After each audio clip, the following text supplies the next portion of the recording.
అందరికీ నమస్కారం.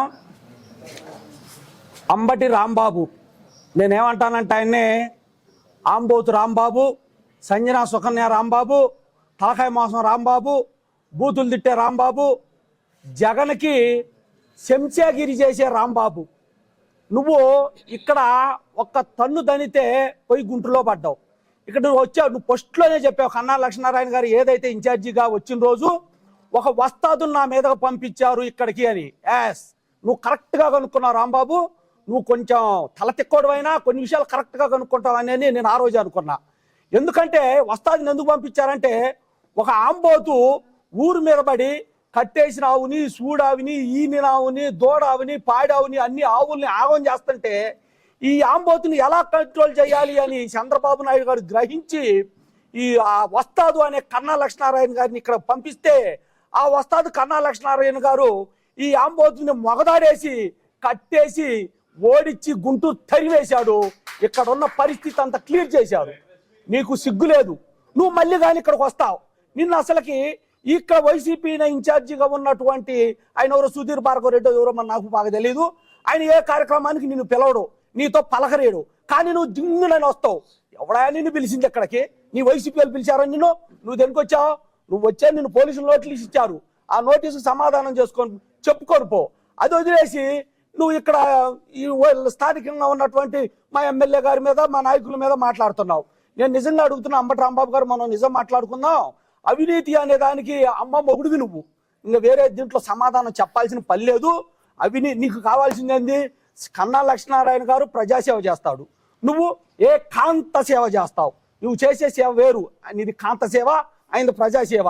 నువ్వు ఆయన విమర్శించే స్థాయి కూడా కాదు. ఈరోజు ప్రెస్ మీట్ ఆయన పెట్టాలి, కానీ నా స్థాయికి అతను నా నోట్లో కూడా అతను మాట రావడానికి లేదు. అసలు after all I don't care. నేను అతని విషయం నేను ఎత్తను అని చెప్పి మాలాంటి వాళ్ళని పంపించారు. ఇప్పటికై సిగ్గు తెచ్చుకో. ఇంకో మాట మాట్లాడుతున్నావు ఏమని? డిఎన్ఆర్ గారి గురించి. మామూలుగా అయ్యప్ప స్వామి మాల వేసుకున్న వాళ్ళు 40 రోజులు అయ్యప్ప స్వామి మాలలో స్వామి శరణమయ్యప్ప, స్వామి శరణమయ్యప్ప అంటారు. నువ్వు 5 సంవత్సరాలు డిఎన్ఆర్ మాల వేసుకున్నావా? కదిలితే డిఎన్ఆర్, కదిలితే డిఎన్ఆర్, కదిలితే డిఎన్ఆర్. సిగ్గు లేదు నీకు? నేను మాజీ మంత్రిని అంటావు. ఏందా నువ్వు మాజీ మంత్రివి? కదిలితే డిఎన్ఆర్, కదిలితే డిఎన్ఆర్ అవినీతి చేశాడు.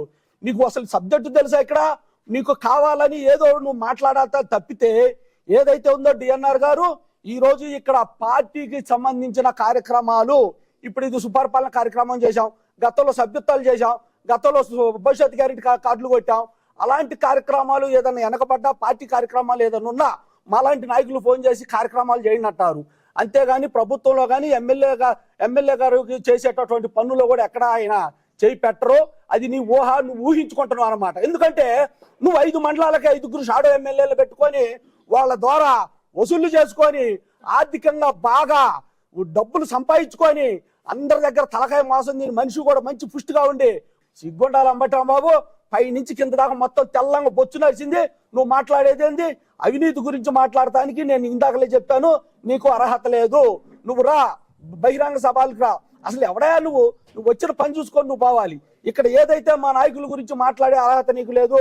ఇంకోసారి మాట్లాడితే నీకు బుద్ధి చెప్పటం కరెక్ట్గా ఈ సత్తెనపల్లి నుంచి బయటకు పోవు.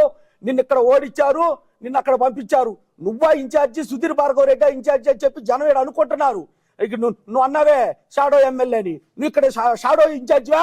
నేను అడుగుతున్నా, నువ్వు ఇక్కడ షాడో ఇన్ఛార్జివా? సుధీర్ భార్గవ రెడ్డి అని అతని ఇన్ఛార్జి అని నేను పేపర్లో చదివా. నీకేం సంబంధం? అక్కడ ప్రతిసారి ప్రెస్ మీట్ పెడతావు. నువ్వెవరు అసలు? నీది అసలు ఈ పార్లమెంట్ కాదు, ఈ నియోజకవర్గం కాదు. నువ్వు గుంటూరు పోయావు. ఇక్కడ ఉండాల్సినటువంటి ఇన్ఛార్జీలు కూడా పక్కన పెట్టి అంటే వాళ్ళని అవమానించావా? వాళ్ళు మీ పార్టీలో వాళ్ళనే నువ్వు అవమానించినట్టు ఇక్కడ ఇన్ఛార్జీ లేకుండా కార్యక్రమం చేస్తున్నావు. అయ్యా సుధీర్ భార్గవ రెడ్డి గారు, నేను చెప్తున్నాను, ఈ 5 ఏళ్ళు నీలాంటి వాళ్ళ చేత ఖర్చు పెట్టించి లాస్ట్ ఇలాంటి వాళ్ళు ఇక్కడ నేనేం చేయలేదు, ఇవన్నీ నేనే ప్రెస్ మీట్లు మాట్లాడని చెప్పి జగన్ గారు చూపించుకొని సీటు తెచ్చుకునే ప్రయత్నం చేస్తుంటో ఒకసారి మీరు కూడా ఆలోచించండి అని చెప్పి నేను వైసీపీలకు కూడా తెలియజేస్తున్నా. ఇప్పటికైనా అంబటి రాంబాబు, నువ్వు మా నాయకుల గురించి మాట్లాడితే మర్యాదగా ఉండదు. నీకు తగిన శాస్తి చేస్తామని చెప్పి తెలియజేస్తున్నాను.